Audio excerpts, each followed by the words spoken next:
Welcome in to the New Orleans Pelicans Podcast, the official podcast of your New Orleans Pelicans. A podcast dedicated to everything you need to know about the squad. Hear from players, coaches, broadcasters, and those who cover the NBA on a daily basis. It's time to flock up. The New Orleans Pelicans Podcast starts right now. Hello, everyone, and welcome to the New Orleans Pelicans Podcast, official podcast of your New Orleans Pelicans. Gus Kattengell, Mr. Jim Eichenhofer, Pelicans.com. I swear I just saw you a couple hours ago. Yeah, I think it was about, 10, 12 hours ago. We were sitting in these same seats. Right here. Yep. Very comfortable, though.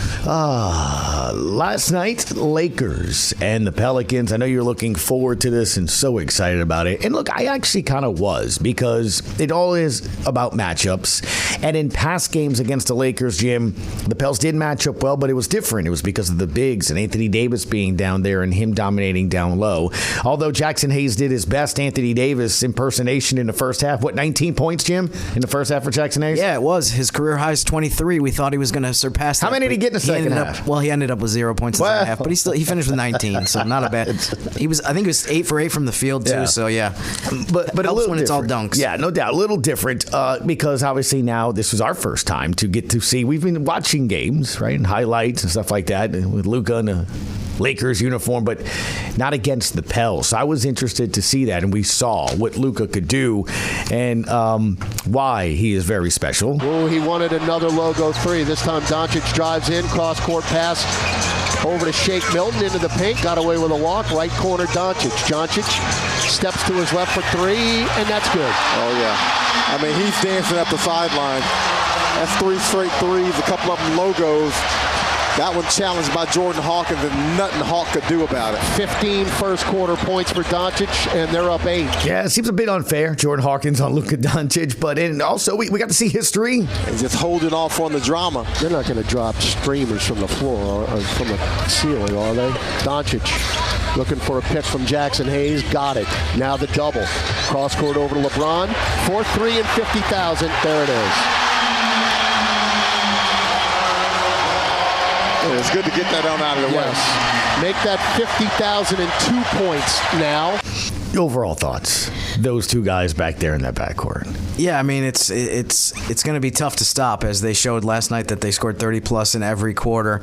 By the way, I was wondering, I think we all were wondering, are they going to recognize the 50,000? Are they going to stop the game? And if they do, we figured it would be brief. But it didn't even compute to me until after the fact that this was 50,000 adding regular season plus playoffs. Postseason, so right. Here's the thing. By no means do I want to diminish that accomplishment. Sure, it's incredible. No, it's incredible that the guy scored 50,000 points, but we don't count points that way. We don't add the playoffs to the regular season. So when I heard that part of it, I was like, okay, now it really makes sense of why they didn't stop the game.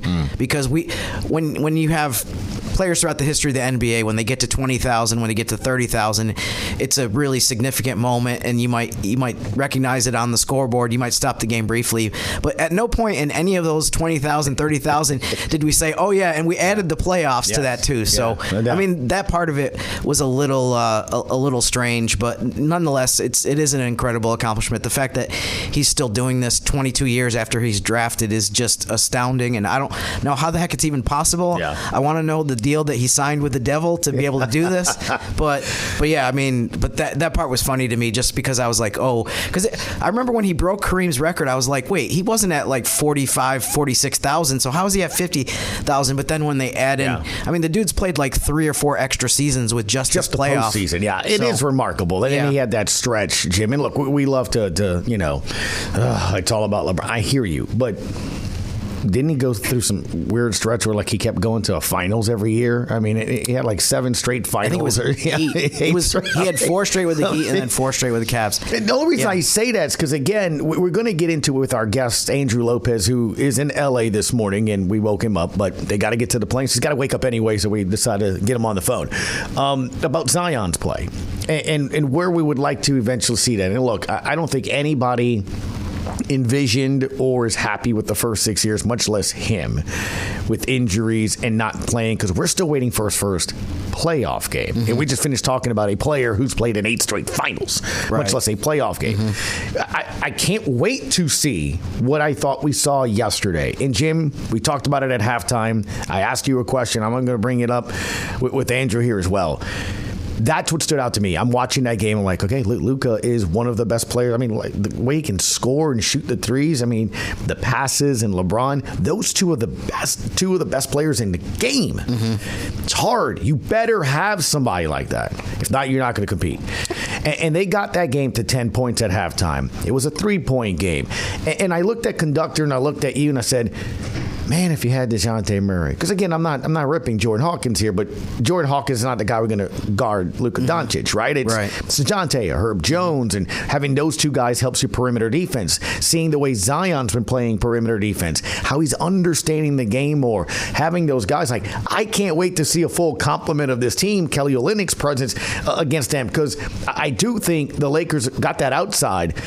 But that I'm not so quick to say they can take on the Thunder here because they got defenders, and guys like that. So, but I think that's what I took away from the game yesterday. I'm like, man, I tell you what, I can't wait to get Herb and DeJounte back and face this team. I mean, for it being a Tuesday game in March, the 62nd game for the Pelicans and the 60th game of the Lakers, it felt like a big stage. It felt like this is an important game that is very relevant. So to see Zion play the way he did was really fun to witness, and it does make you think, man, I can't wait to see him get to play on the playoff stage in that setting of playing in huge games with tons of people watching and all the attention being on him. I mean, I think obviously the fact that the Pelicans lost the game and the fact that it was a bit of a late game maybe took away a little bit of the attention that he got for the way he played last night, but it definitely was a good example of, you just keep saying with this guy, the potential he has, and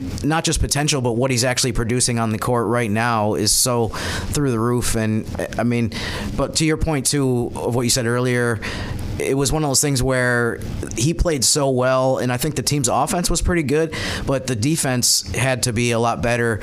But we talked about this with John DeShazer after the game on radio. The challenge of being able to slow those two guys down, and the Lakers in general, because now all their other guys are wide open. Jackson Hayes is getting 8 dunks, and some of their role players are taking wide open threes. So it's definitely not easy, but it would be more doable on paper if you have some of your other top defensive players available instead of sitting on the sideline. That are known for their defense, and DeJounte Murray and Herb Jones. All defense guys. Exactly. It's a big difference. And again, you brought up something that's really good. You said example of Zion's play.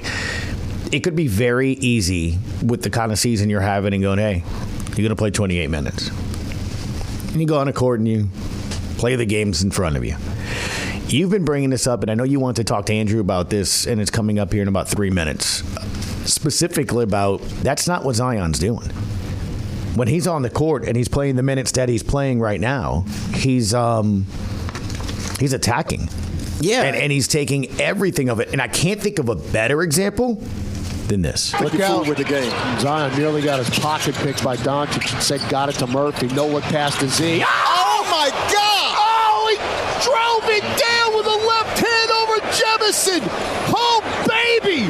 You flock around and you will find out. Zion Williamson just got the dunk of the year right there. We got a missed layup, and Jemison's going to be on a poster for the rest of his life. Trey Jemison's family will not want to see that. Jose just missed a finger roll, but it's taken by Murphy. Now Hawkins mid-range, rim blast good. Zion Williamson. Oh, my goodness. Absolutely just oohed and awed this Crypto.com arena, and you're going to see that everywhere after this game is over. That came when they were down 99-79. So they're down 20. Late third quarter. Lakers made that run to open that game after being down 10 at the half. The Pels were. But that's what you're talking about right there. That kind of effort and energy, down 20.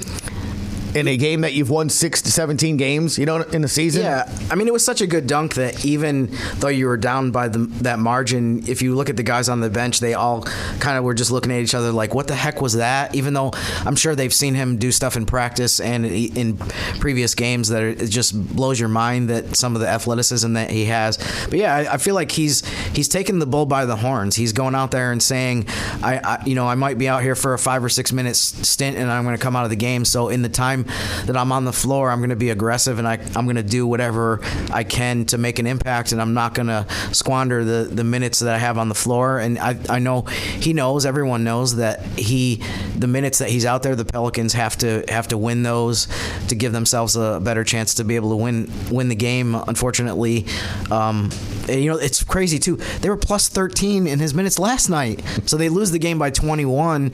But with him on the floor, they were plus 13. So that means, doing some quick Ithaca College New York math here, that means that they got outscored by 34 points, unfortunately, when he wasn't on the floor. So, I mean, he knows in a lot of these games, it's like the time is now. I got to do damage while I'm on the court because I'm not going to play 38, 40 minutes every game. And like I said, it's something we'll discuss with Andrew here, and it's something that I think is going to be a topic at the end of the year. You know, my theory on this, I would do this next season to start the season and most of the season to get him to finish through the season and then unleash 35-plus minute Zion in the postseason. Because he's efficient. I think his mindset's a certain way. I can give you like some examples and some reasons, and let's address that after the next 20 games. But I don't know. It looks like it's working right now. Let's see what takes place, though, because Andrew Lopez is in L.A. and he's got to catch the flight. So let's get to that segment with the television sideline reporter of your New Orleans Pelicans. We welcome in live from L.A. Andrew Lopez. Is it L.A. Lopez? Did we go with that? Did you use that yesterday in the broadcast? I did not, but I guess whenever I was on NBA Today, I guess you could call it that if I was at the studio. Sure, why not? Ooh, I love that. Yeah, Jim, or I think it was Chris yesterday in the studio, said a month from yesterday, April 4th, you'll be right back there against the Lakers, so you can use L.A. Lopez if you'd like.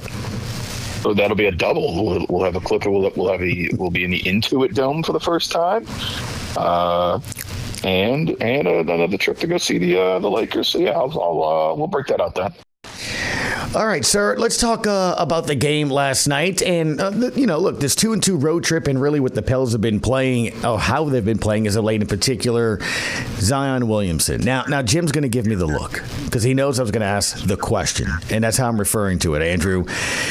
37 points yesterday, and he's been playing really well in these minutes restrictions. So, Andrew, here's my question to you, and Jim, feel free.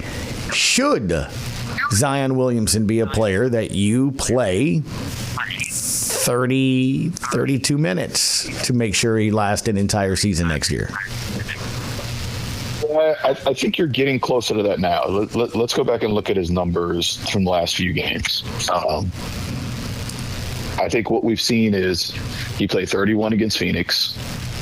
He played about 29 and a half against Utah in those 2 wins. And then when he checked out last night at the probably around the 8-minute mark, he was at 26 minutes. He was probably going to be able to come back and play another 4 to 5. Obviously did not because of the way the game was going at that point. So when you look at it like that, he is starting to creep up, and I think they may end up getting there by the end of the season.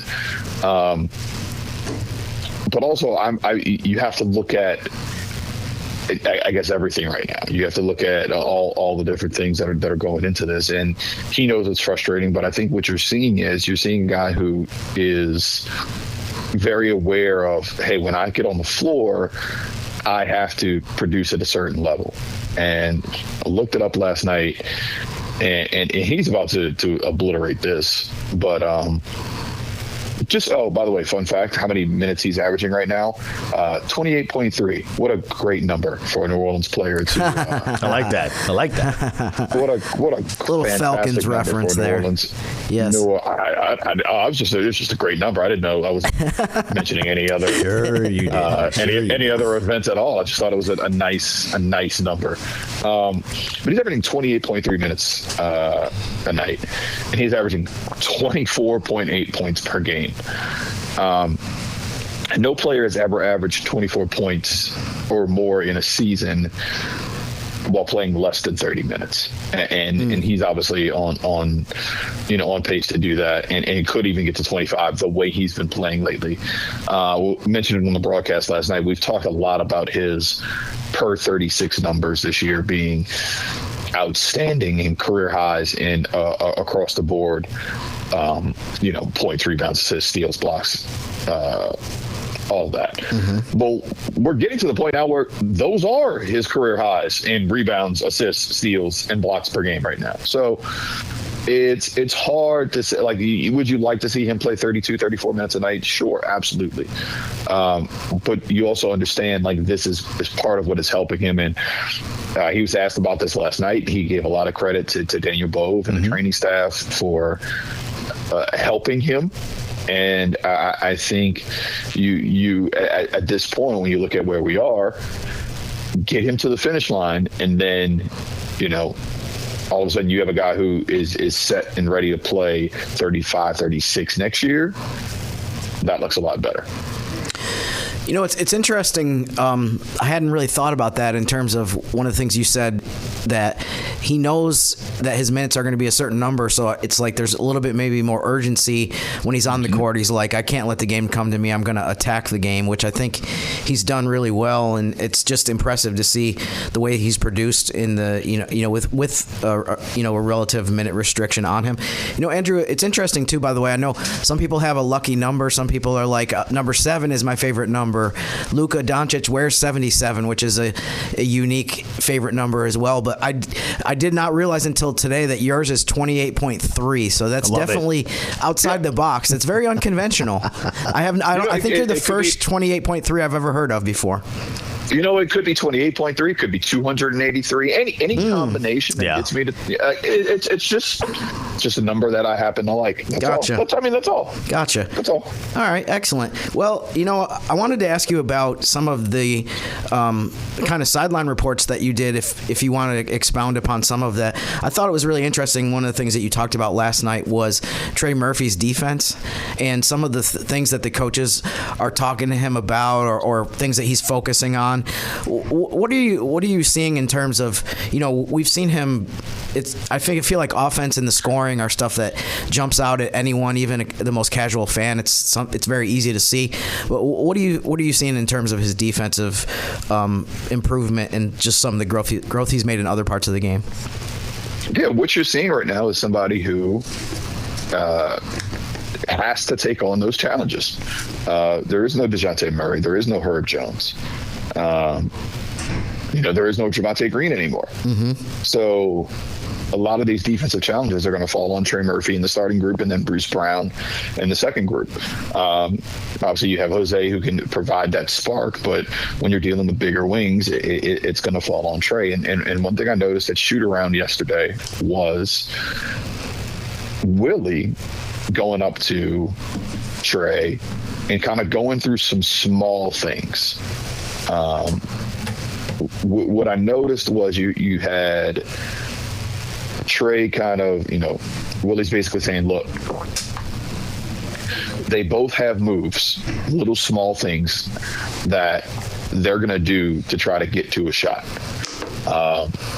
We have to prevent those, or you have to know those. Like, hey, he's going to try this. He's going to try this. And it's kind of learning on the fly, and it just kind of shows you the level that the coaches are putting in, the level that Trey is trying to put in. He wants to be a good defender in this league. Bringing it back to Z, we talked to Z last night, and somebody asked him about his defense, and he's like, look, if we want to be a championship caliber team in the future, I have to be better on that end. Murph has to take on that assignment on the better end. Like, we have to be better. And I think both of those guys, I mean, there's obviously there, I'm not going to sit here and try to say they're both, all defensive guys like Herb, but I think they both have shown a lot of improvement, and it's so much. But like, I'm looking at Z, just how many multiple steal games he's had this year already. He's had 10 games with at least 2 steals. Like you see that there's that effort there being put in, and he's really starting to kind of work toward this. So I think both Z and Trey are definitely, kind of answering that call, especially. And again, I think this is something that, bodes well for the Pels heading into next season. Yeah, I mean, that was one of the things I was thinking when you're talking is it's exciting to think about when you bring DeJounte Murray and Herb Jones back onto the court and you add, if some of these other players can improve their defensive effectiveness. I mean, I feel like with Trey Murphy, there's no reason why he can't turn into, a quality defensive player with the size that he has, the athleticism. We've talked a lot about how, his just combination of skills are pretty unique. And then Zion, obviously, is one of the best athletes if you look at what he does at the offensive end. So it is really something to think about in terms of if you can get all 4 of those guys, not to mention the switchability that they'll have if everyone is clicking defensively. So yeah, that's definitely something to be optimistic and excited about. One of the guys I wanted to ask you about, that you've gotten to see now for a couple weeks or so is Kelly Olynyk. What do you think about the fit that he's been so far, and just some of your takeaways for the way that he's come in and just, gotten off to a really good start, I think, individually? For Kelly, I think the thing about him is he's such a smart basketball player that he really has kind of fit in seamlessly to what the Pels want to do. He probably hasn't had this much success rebounding it probably for 4 or 5 seasons now, but I think he's just been in a better position. And he's at 12-8, but he's had some games where he just hasn't put up that type of production before. I mean, he had the 26 points were his most in almost 2 years. The 15 rebounds when he had that was almost the most in 2 years. Like he's getting an opportunity to excel. I think he's the perfect complement in an offense next to Z. But I also think because of how smart he is, he's a guy who, we talked a little bit about this on the broadcast last night. He is the epitome of 0.5 basketball. And coaches have talked about this for the last few years. 0.5 basketball is when the ball gets, when you get the ball, it is passed to you. Within 0.5 seconds, you need to know to pass, shoot, or go to dribble or go to score. Like, you have to be able to make a move. You have to be thinking ahead. And Kelly does that so well. And that's so important when you're joining a team in the middle of the season the way he has. So it helps that he's able to stretch the floor the way he is. And I think he's just been a tremendous asset. And I know there were a lot of fans out there who, maybe not Pels fans, but people who looked at the BI trade, and it's like, okay, they see Bruce Brown's expiring salary, they see Kelly Olynyk's $12 million, and they think, this is just, it's a salary deal and you got to pick out of it. But you got 2 good players out of this. I think Bruce is really starting to find his way as a role player. He's kind of been hurt, so you're trying to this season. So he's finding his way on the court. He does, obviously a lot of different things. But Kelly, I think, is just one of those pieces. I mean, he started all 6 games that he's played. The team obviously sees something in him. There's some value in him, and in what he brings to the floor. And I think his IQ is definitely right there at the top of that list. Andrew, you alluded to this earlier when you were discussing Zion and the way that he's going to be handled in his minutes and, the decisions that they're making with that and, over the last part of the season. I mean, how do you see the last 20 games of the season in terms of, how the Pelicans are going to handle it from a overall standpoint? I mean, we're talking about obviously player development, and there's certain guys that are probably going to play more than they would have if the team was, in sixth place right now in the playoff standings and that kind of thing. But I mean, overall, what are you expecting we're going to see for the last 20 games of the season, or some of the things that they're going to emphasize with the way they handle this last month plus of the year?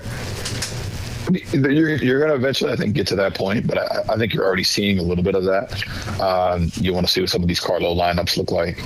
You want to see the Carlo and Eve lineups together, Carlo and the bigs, the Z at the 3 lineups.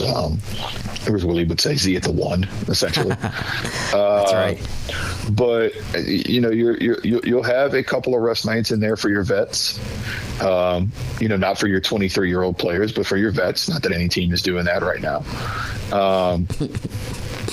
But it's early in LA. I'm a little spicy today. That's cool. We like it. But I think you're going to see a couple of things of like. To me, you still want to try and play this out as long as everybody's healthy. Like, you don't want to. There's no reason to shut down Z or CJ or Trey unless they get some sort of injury you're trying to protect. But you want to see everybody kind of play this out and take a little bit of this and be like, okay, we see what we could do heading into next season right now. I think you're in a good spot. You still want to try to appease the basketball gods, if you will.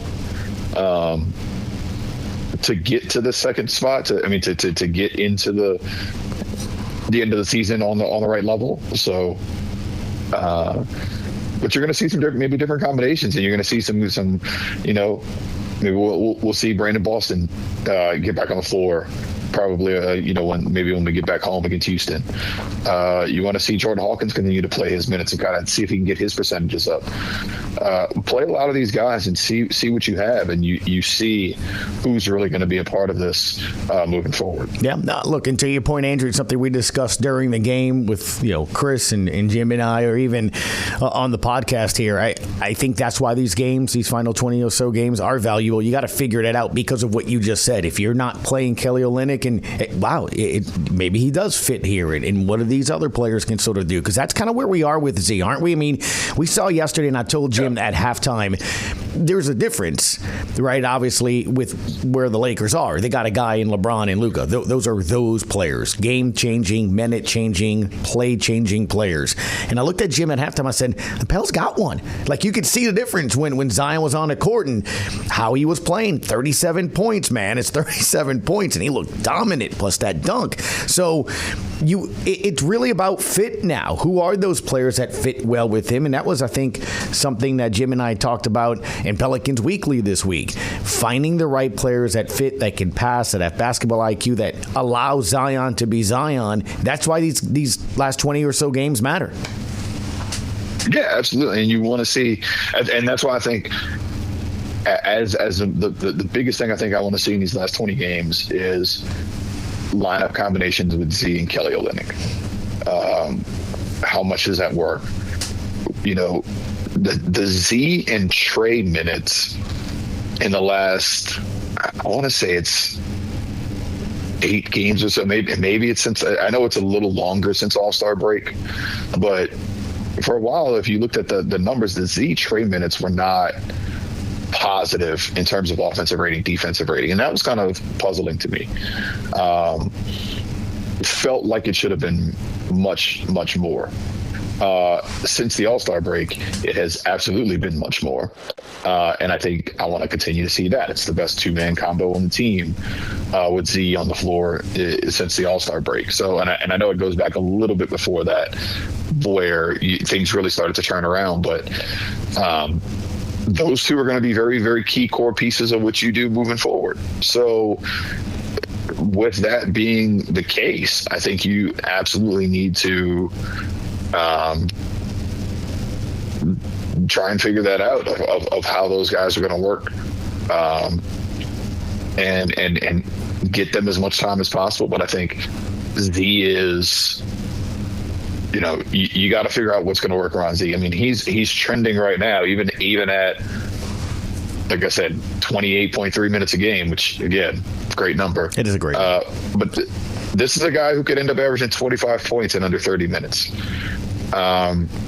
He did that. He averaged 22 and a half his rookie year in under 28 minutes a game.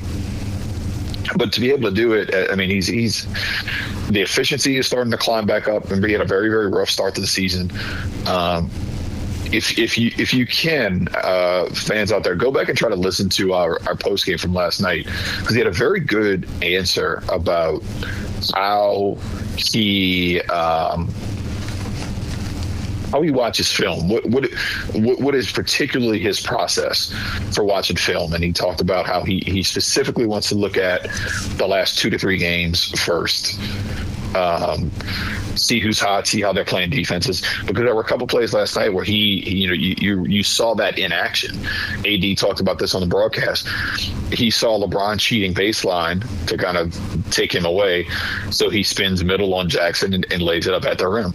Those are things that are, you're seeing more of with Z, and it's, I can't wait to kind of see where that's going to take us the rest of the year. Andrew, asking ye shall receive. You look at how the team has been playing I look at how they've been playing the past 2 to 3 games. See who's been on fire, who's really been locked in, essentially offensively and defensively. Defensively, you start looking at the players like, okay, who takes charges?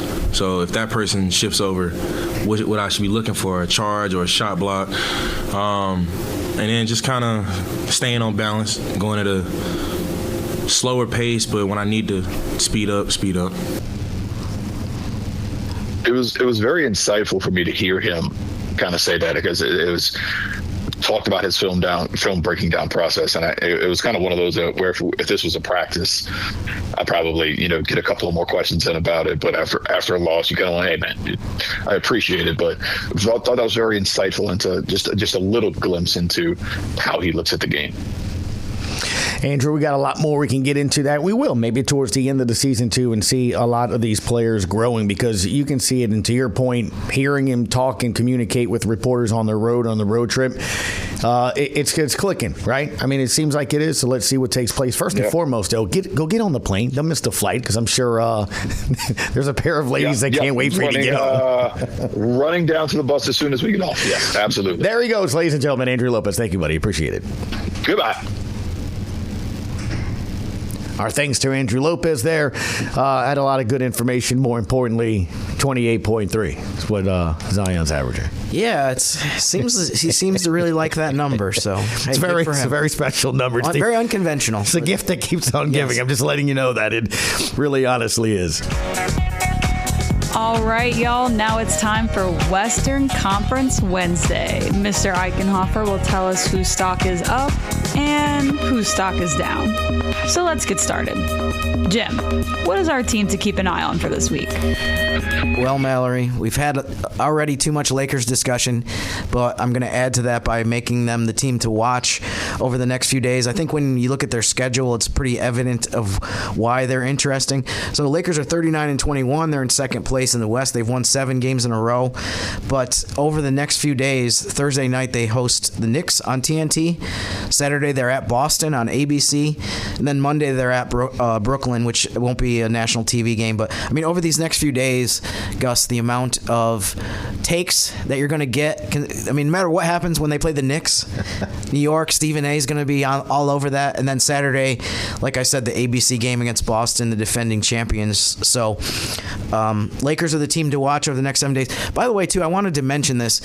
It's interesting that people are so skeptical about Oklahoma City. I've heard Windhorst say a few times, I've talked to people in the West or in the NBA and no one's afraid of the Thunder. Right. It's like, but I was thinking about this. Imagine if the Lakers were 50-11, what people would be saying. People would be saying, how many titles are they, before they even get to the playoffs this year, people would be like, how many, they're going to win 3 or 4 championships over the next few years. 100%. But with the Thunder being 50-11, it's kind of like, we'll have to wait and see. I understand the reasons too why they're in this specific case of this season of why Luka and LeBron are a different conversation than anything we've talked about before with the Lakers or even the NBA in general. But just something to think about. That it is funny. I feel like sometimes there's like this caste system in the NBA where it's like if you're Oklahoma City, no matter what you do, nobody's going to give you respect. But if you're the Lakers, and it doesn't apply right now because the Lakers are on fire. But I mean, if they were 500 right now, people would still be saying like, "Oh, I don't know, Oklahoma City, you better watch out for the Lakers." They don't want to face the Lakers. Yes. So,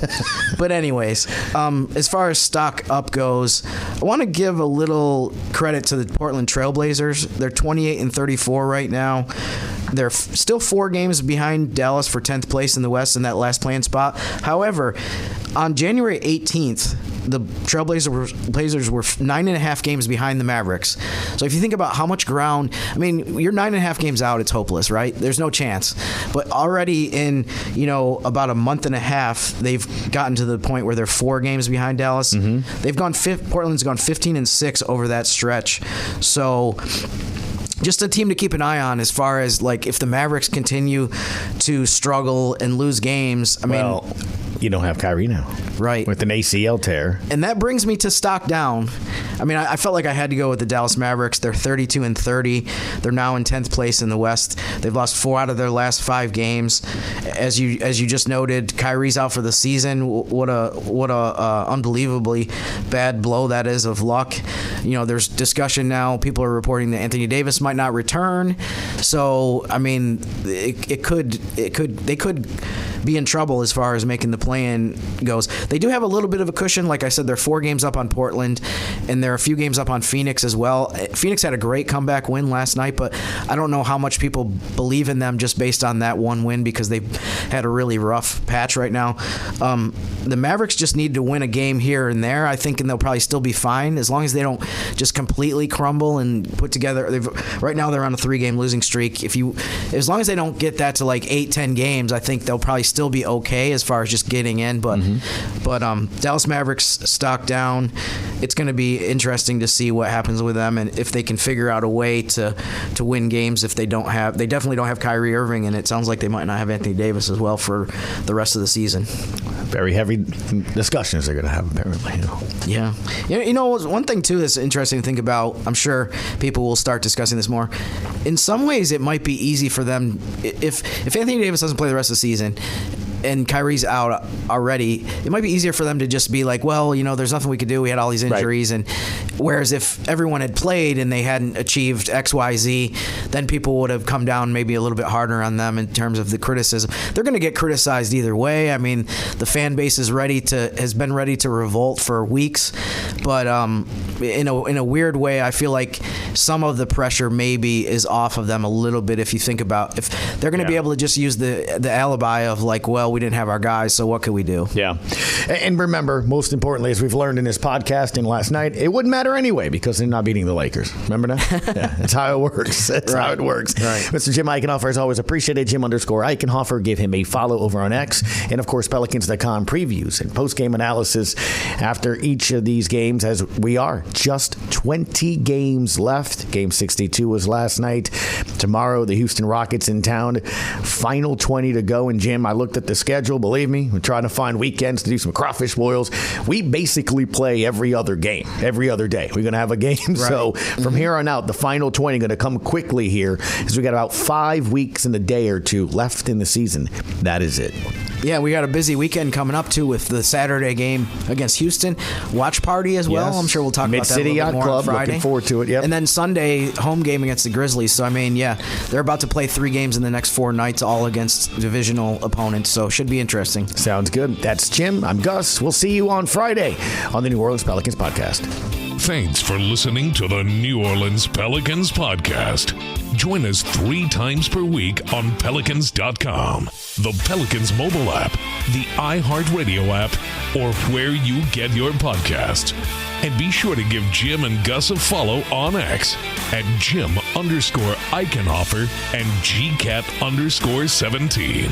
We'll see you next time, right here on the New Orleans Pelicans Podcast.